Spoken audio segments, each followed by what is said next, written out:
Part Roman 4. Truth. If you feel overwhelmed and confused by the global predicament, you are on the right track.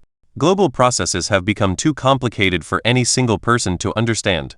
How then can you know the truth about the world, and avoid falling victim to propaganda and misinformation? Chapter 15. Ignorance. You know less than you think. The preceding chapters surveyed some of the most important problems and developments of the present era, from the overhyped threat of terrorism to the underappreciated threat of technological disruption. If you are left with the nagging feeling that this is too much and that you cannot process it all, you are absolutely right. No person can. In the last few centuries, liberal thought developed immense trust in the rational individual. It depicted individual humans as independent rational agents, and has made these mythical creatures the basis of modern society. Democracies founded on the idea that the voter knows best. Free market capitalism believes that the customer is always right, and liberal education teaches students to think for themselves. It is a mistake, however, to put so much trust in the rational individual. Postcolonial and feminist thinkers have pointed out that this rational individual may well be a chauvinistic Western fantasy, glorifying the autonomy and power of upper-class white men. As noted earlier, behavioral economists and evolutionary psychologists have demonstrated that most human decisions are based on emotional reactions and heuristic shortcuts rather than on rational analysis, and that while our emotions and heuristics were perhaps suitable for dealing with life in the Stone Age, they are woefully inadequate in the Silicon Age. Not only rationality, but individuality too is a myth. Humans rarely think for themselves. Rather, we think in groups. Just as it takes a tribe to raise a child, it also takes a tribe to invent a tool, solve a conflict, or cure a disease. No individual knows everything it takes to build a cathedral, an atom bomb, or an aircraft. What gave Homo sapiens an edge over all other animals and turned us into the masters of the planet was not our individual rationality, but our unparalleled ability to think together in large groups. Individual humans know embarrassingly little about the world, and as history progressed, they came to know less and less. A hunter-gatherer in the Stone Age knew how to make her own clothes, how to start a fire, how to hunt rabbits, and how to escape lions. We think we know far more today, but as individuals, we actually know far less. We rely on the expertise of others for almost all our needs. In one humbling experiment, people were asked to evaluate how well they understood the workings of an ordinary zip. Most people confidently replied that they understood them very well. After all, they use zips all the time. They were then asked to describe in as much detail as possible all the steps involved in the zip's operation. Most had no idea. This is what Stephen Sloman and Philip Fernbach have termed the knowledge illusion. We think we know a lot even though individually we know very little, because we treat knowledge in the minds of others as if it were our own. This is not necessarily bad. Our reliance on groupthink has made us masters of the world, and the knowledge illusion enables us to go through life without being caught in an impossible effort to understand everything ourselves. From an evolutionary perspective, trusting in the knowledge of others has worked extremely well for Homo sapiens. Yet, like many other human traits that made sense in past ages, but cause trouble in the modern age, the knowledge illusion has its downside. The world is becoming ever more complex, and people fail to realize just how ignorant they are of what's going on. Consequently, some who know next to nothing about meteorology or biology nevertheless propose policies regarding climate change and genetically modified crops, while others hold extremely strong views about what should be done in Iraq or Ukraine without being able to locate these countries on a map. People rarely appreciate their ignorance because they lock themselves inside an echo chamber of like-minded friends and self-confirming newsfeeds, where their beliefs are constantly reinforced and seldom challenged. Providing people with more and better information is unlikely to improve matters.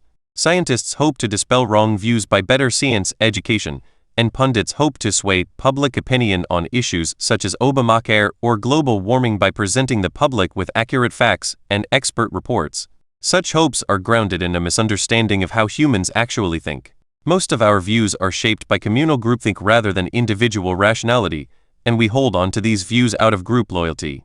Bombarding people with facts and exposing their individual ignorance is likely to backfire. Most people don't like too many facts, and they certainly don't like to feel stupid. Don't be so sure that you can convince Tea Party supporters of the truth of global warming by presenting them with sheets of statistical data. The power of groupthink is so pervasive that it is difficult to break its hold even when its views seem to be rather arbitrary. Thus in the USA, right-wing conservatives tend to care far less about things like pollution and endangered species than left-wing progressives, which is why Louisiana has much weaker environmental regulations than Massachusetts. We are used to this situation, so we take it for granted, but it is really quite surprising. One would have thought that conservatives would care far more about the conservation of the old ecological order, and about protecting their ancestral lands, forests and rivers. In contrast, progressives could be expected to be far more open to radical changes to the countryside, especially if the aim is to speed up progress and increase the human standard of living.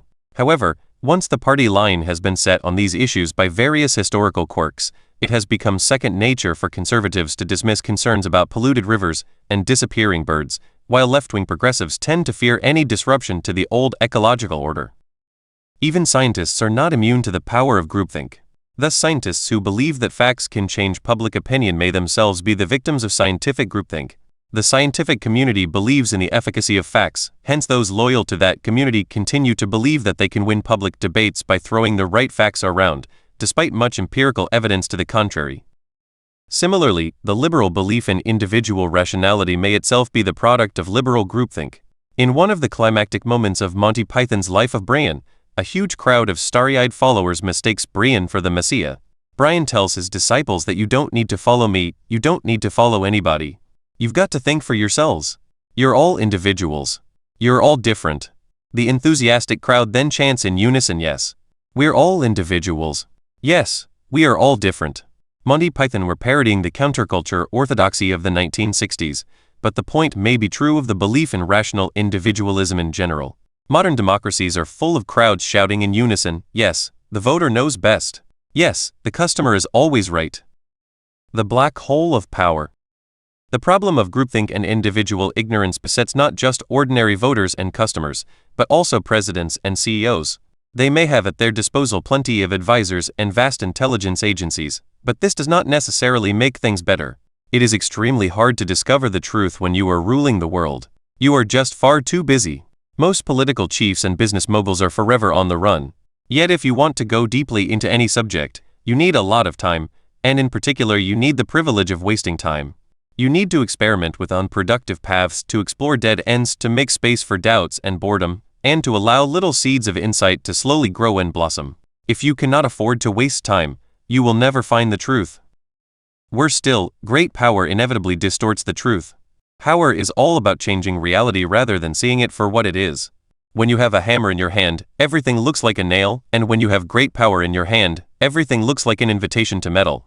Even if you somehow overcome this urge, the people surrounding you will never forget the giant hammer you are holding. Anybody who talks with you will have a conscious or unconscious agenda, and therefore you can never have full faith in what they say. No sultan can ever trust his courtiers and underlings to tell him the truth. Great power thus acts like a black hole that warps the very space around it. The closer you get, the more twisted everything becomes. Each word is made extra heavy upon entering your orbit, and each person you see tries to flatter you, appease you, or get something from you. They know you cannot spare them more than a minute or two, and they are fearful of saying something improper or muddled, so they end up saying either empty slogans or the greatest clichés of all. A couple of years ago I was invited to dinner with the Israeli Prime Minister, Benjamin Netanyahu. Friends warned me not to go, but I couldn't resist the temptation. I thought I might finally hear some big secrets that are divulged only to important ears behind closed doors. What a disappointment it was. There were about 30 people there, and everyone tried to get the great man's attention, impress him with their wit, curry favor, or get something out of him. If anyone there knew any big secrets, they did an extremely good job of keeping them to themselves. This was hardly Netanyahu's fault, or indeed anybody's fault. It was the fault of the gravitational pull of power. If you really want truth, you need to escape the black hole of power, and allow yourself to waste a lot of time wandering here and there on the periphery. Revolutionary knowledge rarely makes it to the center, because the center is built on existing knowledge. The guardians of the old order usually determine who gets to reach the centers of power, and they tend to filter out the carriers of disturbing unconventional ideas. Of course, they filter out an incredible amount of rubbish too.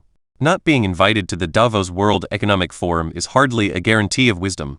That's why you need to waste so much time on the periphery. They may contain some brilliant revolutionary insights, but they are mostly full of uninformed guesses, debunked models, superstitious dogmas, and ridiculous conspiracy theories.